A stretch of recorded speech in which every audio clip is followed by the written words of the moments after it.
Minnesota is a better state.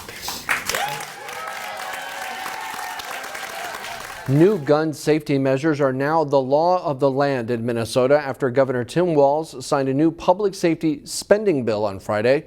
Delane Cleveland was at the state capitol and has more on a day that's been years in the making. Rusty, DFL lawmakers have been trying for decades to get some sort of gun control legislation passed.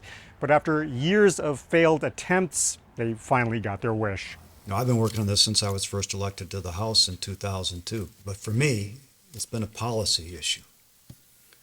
For a lot of people, it's a lot more than that. In a news conference filled with emotion, DFL state lawmakers stood alongside victims of gun violence to celebrate the passage of a bill that supporters say will save lives. Today we are moving into a world that is safer for our children because of all of you, because of parents.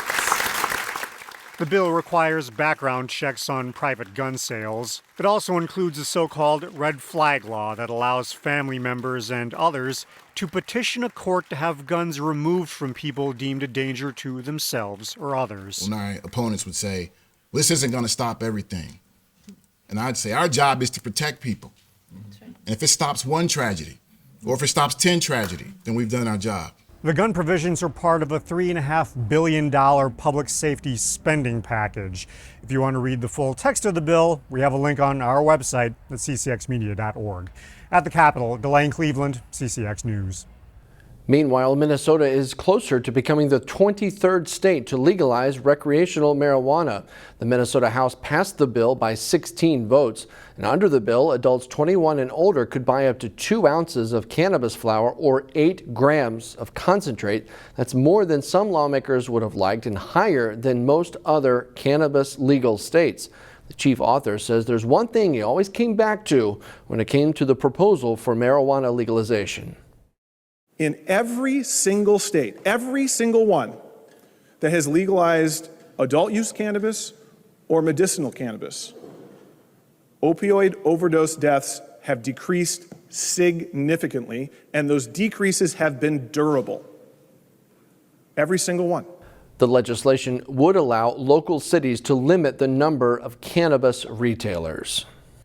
Golden Valley City Council selected its newest member this week. The council appointed Sophia Guinness on Friday to fill the vacant seat that once belonged to Kimberly Sandberg. Sandberg recently resigned after she announced plans to move abroad. Guinness serves on the Golden Valley Planning Commission and is Director of Community Affairs for Metro Transit. The council felt her work experience in the public sector would give her a head start on some city issues. They also said she understands how government finance and budgeting works.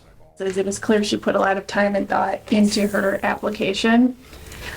So it really showed that she put a lot of time, effort, deliberation, and preparation into her application, which to me sort of reflects how she would show up as a council person. Guinness was one of 5 people that applied. Her term runs through the end of this year.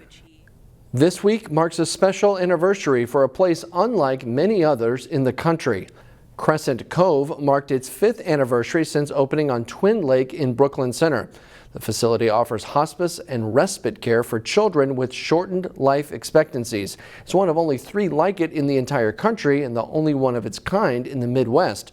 The facility can serve up to 5 families at a time, and donors pay the cost. We've had incredible, generous support from so many leaders here in Minnesota and volunteers who are willing to help figure out all the details to make it possible to have a home like this for children with life-threatening conditions open long into the future. The staff at Crescent Cove is working with the legislature to have the state fund end-of-life care. It hopes that will happen in the final days of this year's legislative session. Also this month, an anonymous donor will match every donation made up to $25,000. Seniors in the theater program at Perpich are preparing for their final performances before graduation.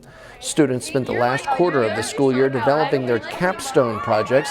They're meant to be a culmination of their studies.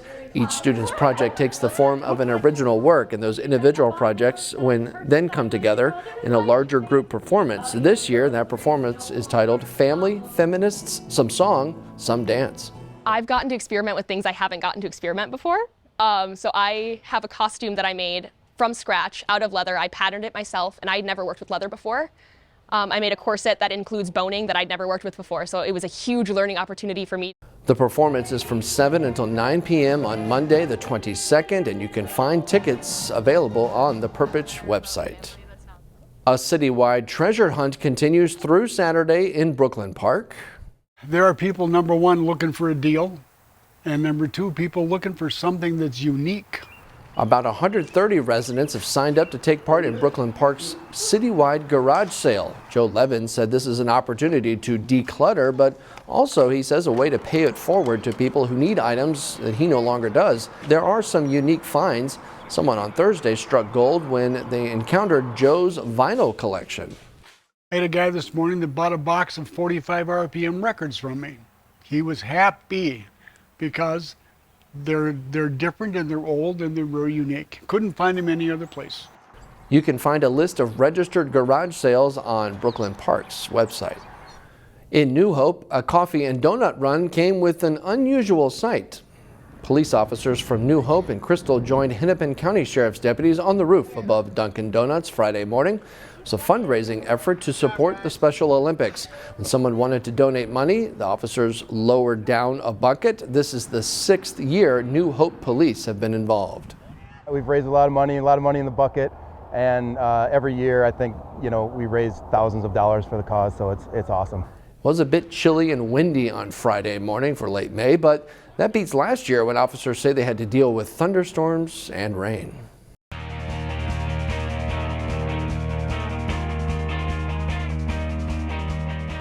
The Hopkins softball team beat Wayzata 10-1 to start the week. The teams played again Thursday in a makeup game. And as Jay Wilcox reports, the rematch was much closer. Hopkins at home in the regular season finale to host Wayzata in Lake Conference softball. The Trojans strike early. Lexi Drasher tags a hit to the gap in left center. Ella Freeman and Mandy Pelotowski score. They add one more to lead 3-0 in the top of the first. Hopkins responds in the bottom of the inning. Violet Dupree-Hebert grounds a hit up the middle to score Abby Carter and Lola Jessen. The game is tied up 3-3. To the fourth, and Sam Matthey lines a hit to right to score Stella Tanaka. Wayzata leads 5-3, but there's plenty more scoring to come. In the bottom of the fourth, Jessen rips a hit down the line and left to score 2. That ties the game 5-5, and the Royals tack on another to take their first lead at 6-5. Down 7-5 in the sixth, Chloe Lackas connects, smashing it to deep left, and it is gone. A 3-run homer, the fourth of the season for Lackas, and Wayzata's back in front 8-7. An inning later, pitcher Pelotowski delivers with the bat, tagging a 2-run homer of her own to give the Trojans a 10-7 lead heading into the bottom of the seventh. But Hopkins has the last rally. Carter singles to score Anissa Dysart, and the Royals pull within 10-9. And the tying and winning runs come in on walks as Hopkins finishes in sole possession of second place in the Lake with an 11-10 win. Jay Wilcox, CCX Sports. The regular season ends next week in Lacrosse. One local team was looking to break a 2-game conference losing streak Thursday night. Champlin Park boys lacrosse at home Thursday to take on Elk River Zimmerman. First quarter of the Rebels, Gavin Bosch attacks from behind the net, makes a nice move on the defender and bounces a shot that sneaks in. It's 1-0 Champlin Park. The Rebels work the perimeter here before Braden Strasser takes a pass and rips a shot home. Champlin Park leads 2-0 midway through the first quarter. But the Elks close the quarter with 3 straight goals. Blake Reinhardt dodges defenders and shoots and scores. It's 3-2 Elks after 1. The Rebels counter with this goal. Christian Cappington to Ryan Corton, who scores, and it's 4-3. The Elks come back with a flurry of goals. Reinhardt's shot is stopped, but Danny Babcock is there to score on the rebound. ERZ takes a 7-3 lead at halftime. Third quarter, Jack Jurasek with a nice run to the net for the Rebels. His goal pulls Champlin Park back to within 3 at 7-4. Owen Pfeiffer scores in the fourth quarter, and Elk River Zimmerman goes on to win this one 9-6. Park Center Baseball is part of a co-op program with Columbia Heights and now Maranatha Christian Academy. They were looking for their 9th win of the season Thursday. 6 players honored before the game on Senior Day at Park Center as PCM took on Spring Lake Park. No score in the 3rd inning when Braden Talso hits a chopper for the Panthers that sneaks through. Darren Tran scores on Talso's infield single. Later in the inning, Chase Nager grounds a single into left field. It's a 2-run single for Nager. High and roll and Talso score. Spring Lake Park leads 4-0 after 2.5 innings. Panthers pitcher Carson Bentrott was solid all game. He gets a strikeout to end the home half of the 3rd inning on his way to throwing a complete game shutout. In the 5th inning, Ashton Tucker hits a fly ball to center field. Drew Poppy makes a great effort to catch this one, but it drops for a hit. Another run is in for Spring Lake Park to make it 5-0. 7th inning, Tran hits a ball that gets through the infield and into short right center field. Tucker and Nager come in to score on Tran's single. Spring Lake Park wins this one with an 8-0 shutout. That drops Park Center Columbia Heights Maranatha to 8-9 on the season. In Brooklyn Park, John Jacobson, CCX Sports.